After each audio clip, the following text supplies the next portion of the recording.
In today's news, Honorable Malone provides some clarity on reopening protocols and COVID-19 testing stations to be set up on the sister islands. November is Culture and Tourism Month, and dangers of outdoor burning. That's the focus, or that has been the focus rather, on the Fire Awareness Week, which just recently completed. All this and more when 284 News returns. How does financial services benefit the BVI? It's been around for more than 3 decades before the World Wide Web and is now part of the everyday life of our islands. More than 2,200 people are directly employed in financial services, and another 3,000 jobs are supported indirectly. Jobs are corporate service providers, lawyers, insolvency, accounting, banking, insurance, regulators. That's almost 27% of the national workforce. Of those, more than 65% are BVI landers and belongers. What about restaurants, supermarkets, or shops? Well, 100% of people eat. So, they buy food. They buy swimsuits and shampoo and cars and power tools and plantains and fish and roti and pates. Financial services employees buy painkillers and lots of beer. Then there's electricity and dental floss and toilet paper and pretty much everything else. And everyone needs a roof over their heads and a place to do business, so we all rent or buy from a local landlord. Housing and office space alone means millions of dollars into the pockets of BVI families. At the end of the day, everyone benefits, including charities who receive thousands of dollars every year. And more than 60% of all government revenues come from fees paid by financial services. This money is spent on schools, roads, ports, scholarships, the environment, health, sports, children, youths, and the elderly. Financial services contributes more than $290 million to the BVI economy. That's more than 30% of all economic activity is driven by financial services. This creates thousands of jobs all across the islands, meaning more people have a way to earn a living. What does financial services do for the BVI? Let's just say it keeps our lights on. Financial services is everybody's business. So, come on, mind your business and let's not keep this to ourselves.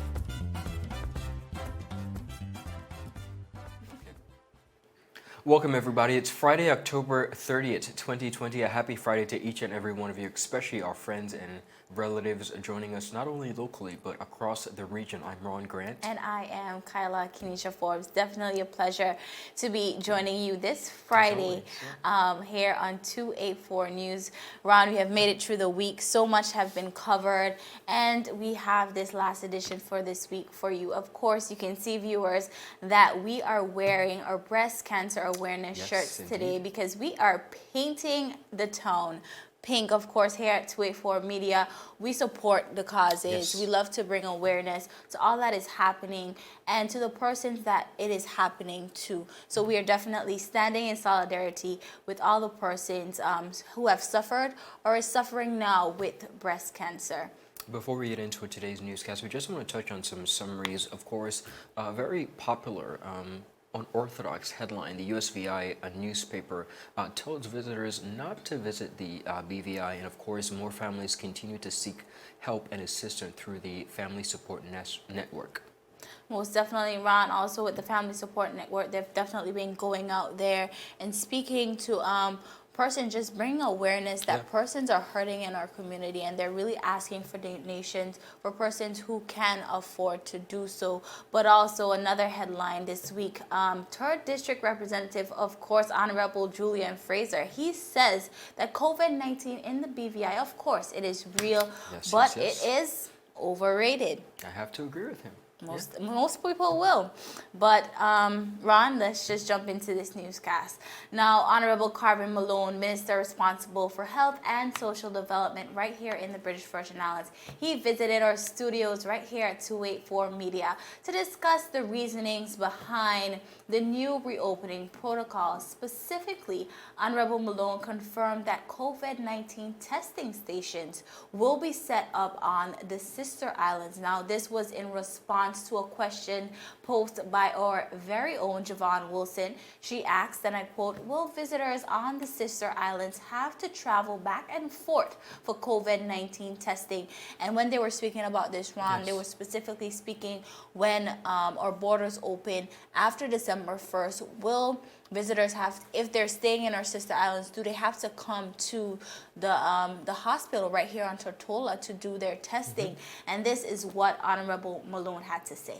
We are confirming that we will be setting up stations on Jocelyn Dyke and on Virgin Gorda and on Anegada, and we're even confirming that we are in conversations with some of the properties who, at their own expense, they are prepared to have trained staff, approved staff, who can do the swabbings professionally, do it correctly, and have the swabs brought back to the Dr. D. Leonard Smith Hospital. Excellent. We are equipping that hospital with more capabilities in order to get this done. We've had up to 300 tests done in a day before. We can do right now up to 500. Yes, Ron, so that is the confirmation that there will be testing stations in Anegada, Virgin Gorda, and Jocelyn Dyke that our visitors can visit, of course, after their 4-day of quarantining. But also something that he mentioned was the fact that there will be major resorts will be able to set up their own stations and probably hire professionals to do those testings within their properties. So, of course, that is definitely great news. But also, Minister Malone explained that visitors will be able to quarantine on a property. Of course, this was something that had a bit of ambiguity around it, surrounding it. Persons were not sure, and persons were saying adamantly that they were not coming to the BVI to sit in a hotel room for 4 days. So here, Honorable Malone brought some clarity to this. Let's take a look at that clip. Yes. This is what, again, I'm saying that the test at the borders will allow. It would allow, instead of having to quarantine in room, you'll be able to have it on property. So you'll be able to go into the sea, go on the beach, and so forth. And this is what we want, because you did not come here to see the splendor of a hotel room. Right. You wanted to make sure that you can, enjoy the sea, enjoy the sand, vitamin D, and make sure that you can actually move around. Ron, this is one fact that I'm very happy that was able to be clarified in that interview. Persons were very, I would say, somewhat upset about this fact. Of course, persons were like, okay, I'm not coming to the BVI and spending money to sit in a hotel room. But here is our health minister saying Bringing that some clarity, you will not be confined to a room, but within the property that you are staying in. And he's saying that is why they're having that testing upon arrival, to kind of bring some clarity and give some persons some room to, although it's not free reign, you have some room to explore that little premises within that time. Kyla, I'm glad our interview with our very own Giovanna Wilson was able to bring some clarity to that, and I would employ the elected officials to make sure that when they're putting protocols out, first and foremost, that it is correct and articulate, because we cannot afford within this day and age to have messages misconstrued. And I will be the first to say that as media, we sometimes gravitate to headlines and information, but what needs to be understood from a government perspective is that persons need the information. So while the media might be quick to disseminate the information, it is important from a government perspective, from a health perspective, that the information first and foremost is accurate. Most definitely. Yes, continuing on the local scene, November is Culture and Tourism Month. The Virgin Islands' first ever Culture and Tourism Month will be observed in November with a food fair which will incorporate a schools arts festival. The Department of Culture and the British Commission, Culture and the British Virgin Islands Commission also collaborating to introduce the month, which will include the territory's first Virgin Islands Port Laureate ceremony, as well as the special ceremony of the documentary Story of the Colony, the Virgin Islands, in honor of the territory's 70 years of legislative government. Now, in addition, a number of the arts and heritage activities planned for this month by the cultural groups will include around the territory a number of persons really coming together and seeing collaboration of culture. Other events and promotions will be incorporated with the BVI Tourist Board and, of course, their film commission, along with the industry partners. Now, yesterday I had the privilege of sitting down with Director of Culture, Dr. Catherine Smith, and Dr. Harlan Vantapool, the Associate Vice President of the Communal Association, Virgin Islands Communal Association, to discuss really not only the upcoming events, but essentially the preservation of culture. Take a look. We're so excited about this opening ceremony. This is our official opening ceremony and Arts Expo. During this month, which is a collaboration with the BVI Tourist Board and Film Commission, we also have a number of partners. In addition, it became very important to work with and collaborate with the wonderful cultural groups that we have in the territory. And we have a representative here with us today of for one of the organizations that we're working with. And so the opening ceremony begins with a very creative and explosive exhibition of our visual artists. And this Arts Expo begins at 3 p.m. at the L. Dorothy Turnbull Building grounds at the ESHS campus. And it's going to be wonderful, and this is an exhibition that is we're designing it in a very beautiful way. The courtyard space is wonderful, and this is an exhibition of our visual artists. Now, the opening ceremony itself begins at 4 p.m. And everyone is welcome. Territorial wear, please, and we definitely will enforce social distancing measures. Wonderful. Now, Dr. Vantapool, you are the Vice President of the Virgin Islands Communal Association. Explain to us a little bit about what the Communal Association is all about. Thank you, Ron. Well, the Virgin Islands Communal Association is an organization that is formed to represent the interests of all Virgin Islanders. And it was particularly formed with the preservation of culture, heritage, and identity from a cultural standpoint in mind. And it was 2014 when a number of persons came together, sat at a table, and sort of looked at where we were in terms of our cultural heritage, that kind of stuff, and what we had lost along the way of development. Because what is found that when we switched from being a very agricultural-based and fishing-based society and became much more advanced in tourism and financial services, we lost a little bit of our cultural identity along the way, our heritage, etc. And so this group came together with that in mind to sort of restore. Kyla and viewers, that was Dr. Catherine Smith alongside Dr. Harlan Vantapool. Kyla, when we think of Virgin Islands culture, I don't know about you, but I like my bush tea, I like my pea soup, I like a lot of pigtail, and dumpling. Particularly, I like the cassava bread. I don't know how to make it, but I enjoy eating it. Dumb bread, coconut bread. When you think of VI culture and heritage, and it doesn't have to be specific to food, but what do you think of?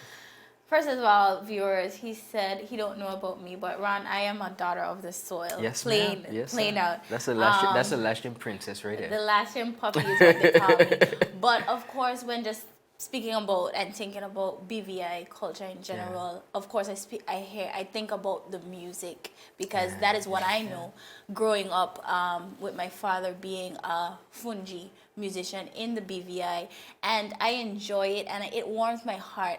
You have to catch me on a good day, jamming to some good fungi music. We only supposing, but that is our culture. And as we talk about food as well, pea soup. That's my thing. But I think what is important, especially for us as BVI landers, is not just to participate when this time of year come around, but to really pay attention, because it would be up to me and you and other BVI landers and everyone within the BVI to share that culture. And that's why I love so much about this documentary that they have screening, because we have to do a good job when it comes to documenting our BVI history. So this is one story that definitely makes me happy and excited to speak a little bit about. Well, for those of you who did not get an opportunity to witness or view the interview by Dr. Catherine Smith, the Director of Culture, alongside Dr. Harlan Vantapool, the Vice President of the Virgin Islands Communal Association, you can visit our Facebook page and be sure to visit that interview and look at it and listen to it, because in addition to that, Kyla, like the many stuff that you mentioned, Dr. Vantabul really speaks about preserving Virgin Islands culture and what we could do as residents and friends to really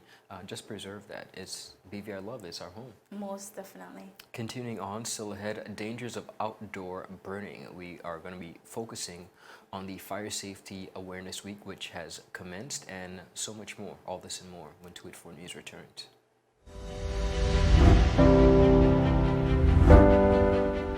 The wind! Oh! What are the hell? I'm freaking out! Is time.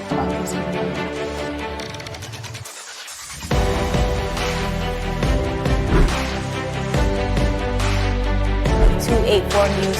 Coming to you live and direct from the beautiful British Virgin Islands. What's poppin', what's really good, what's happening, what's up? Davis has won it for the Lakers!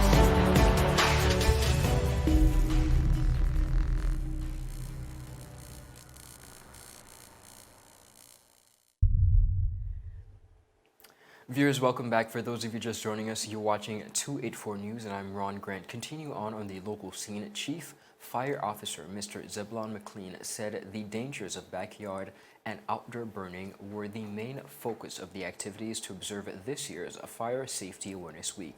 Now, Chief McLean said backyard and outdoor burning are extremely dangerous, and more homes in the territory are closer in proximity. He said, and I quote, "Living in the tropics provide consistent high temperatures and sea breeze blowing inland, which result in controlled fires quickly and easily becoming out of control."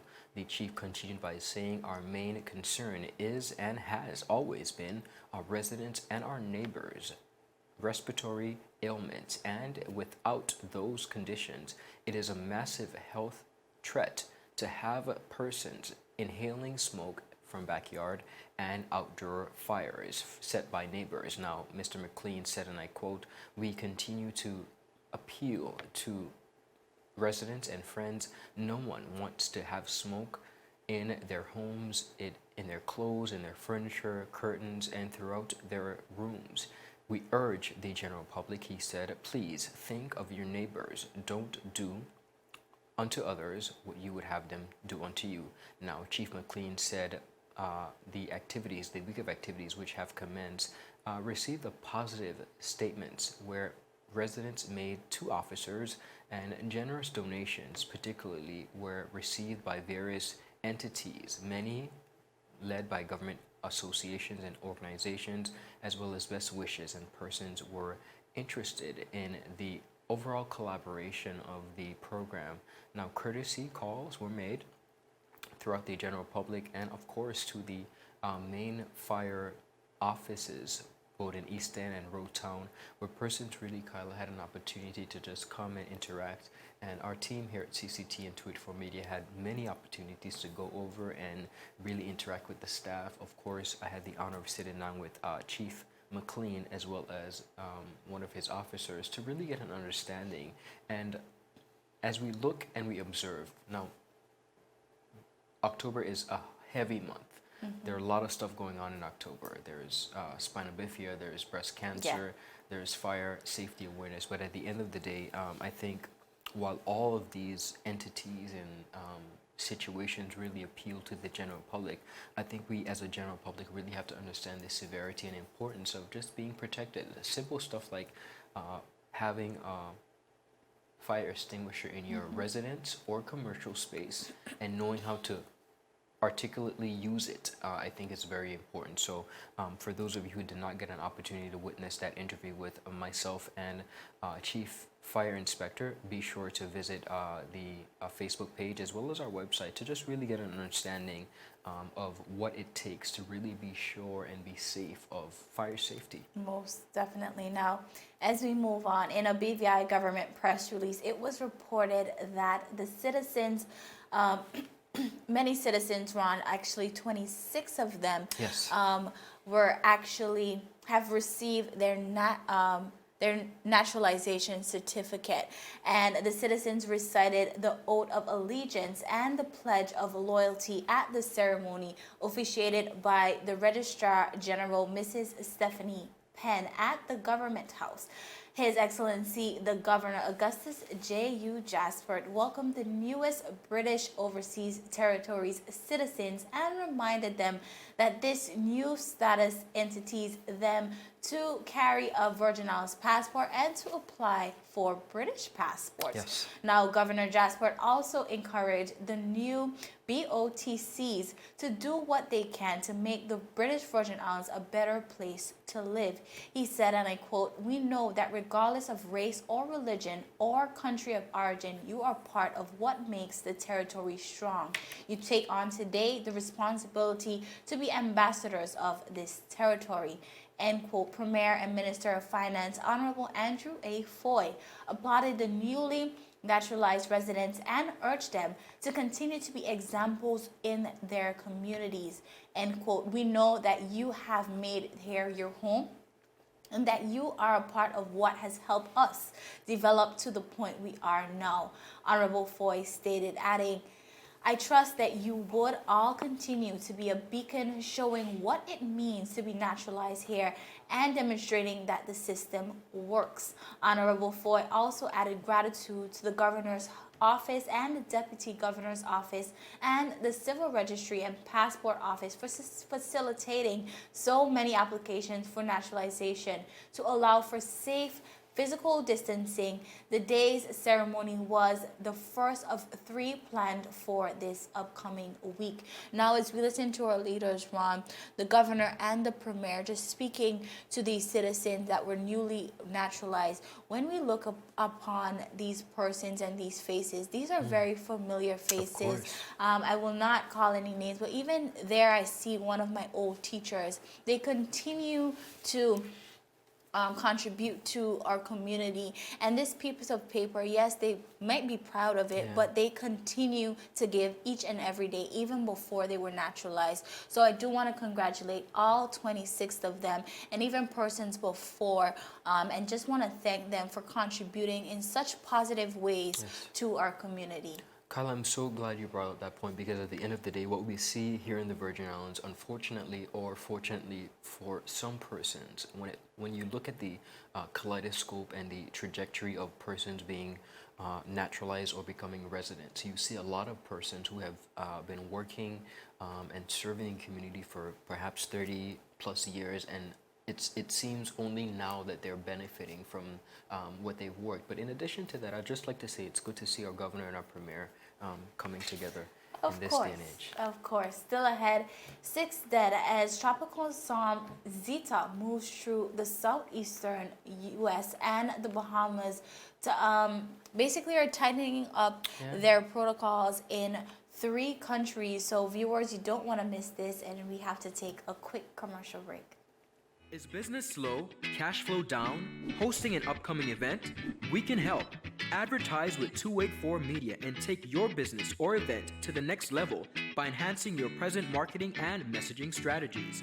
Allow our team of experts to create a personalized ad that sets your business apart from all the rest.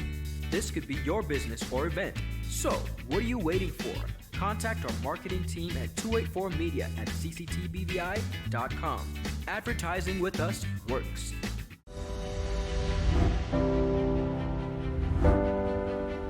The win. Oh! What are the hell? I'm freaking out. Is time.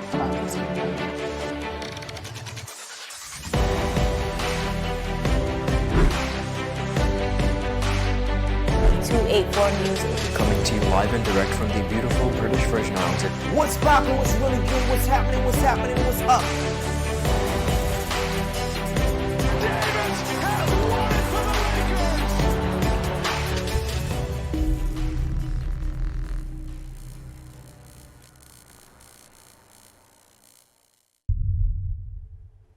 Viewers, welcome back. You're watching 284 News. I'm Ron Grant. On the international scene, Tropical Storm Zeta left 6 people dead and a trail of destruction in its wake as it brought high winds and heavy rain from the U.S. Gulf Coast across the mid-Atlantic states. Now, in its latest report, the U.S.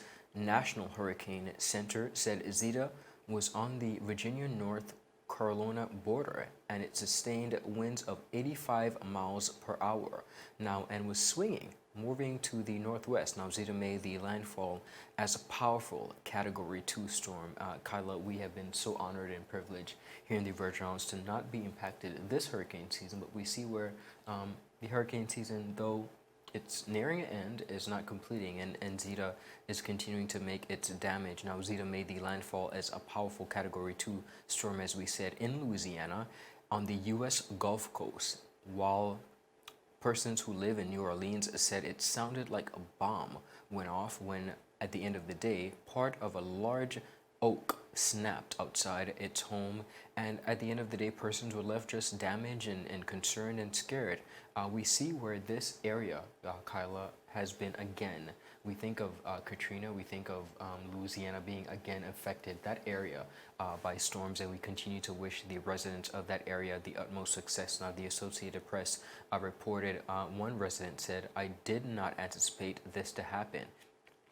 It was pretty intense along the eye wall when it went through here. Not Western Virginia and Washington were expected to get about 2 to 5 centimeters, about 2 or 3 inches of rain earlier." Now, Zeta made a nearly direct hit on the city of New Orleans and Louisiana, but was also felt further in the East Atlantic, Georgia. It was very strong, a Category 2 again, as we said, and at least 6 deaths, unfortunately, have been attributed to the storm. 4 people died in Alabama and Georgia, while trees fell on homes. The Associated Press continued to report that beds swept persons out of their homes, out of their bedrooms. In Mississippi, Leslie Richardson, a 58-year-old, she drowned while she was being trapped in the rising seawater. A very unfortunate situation, Kyla, and we continue to wish the residents of Louisiana the very best. Again, our hearts and prayers go out to them. This is no easy matter. We could attribute, we could understand, we could relate Exactly. to hurricanes. Again, we were blessed, but it's very just devastating to see and look at. Ron, hurricane season after hurricane season, as you said, this hurricane season, we were blessed to not be affected by major hurricanes. Yeah. But across the region, we saw where this hurricane season brought much loss to many people. Now, Louisiana is unfortunately dealing with that. And as you said, just keeping them in our prayers, because we know firsthand how this could feel. But as we move on to our last story this evening, this week, an 8 p.m. to 5 a.m. weekday curfew will be imposed on New Providence, Abaco, and Grand Bahama. These are all islands in the Bahamas. Now, Prime Minister Hubert Menes said the decision to impose a curfew on Great Bahamas is to address community spread cases. Now, Menes told local newspaper in the Bahamas, he said, and I quote, "Restrictions are not a punishment for the island with a problem. The restrictions are a public health tool to promote more physical distancing, which can save lives."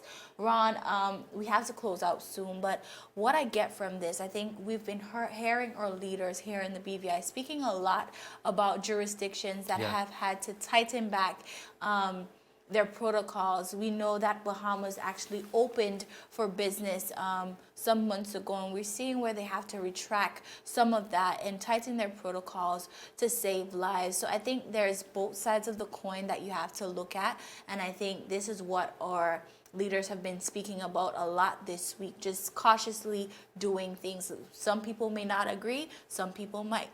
Well, again, Carla, like you mentioned, there's a thin line between saving lives and saving the economy. And I think ultimately, as we look at the trajectory of the global pandemic that is COVID-19, that's what not only regionally but internationally persons and governments and leaders have been battling with.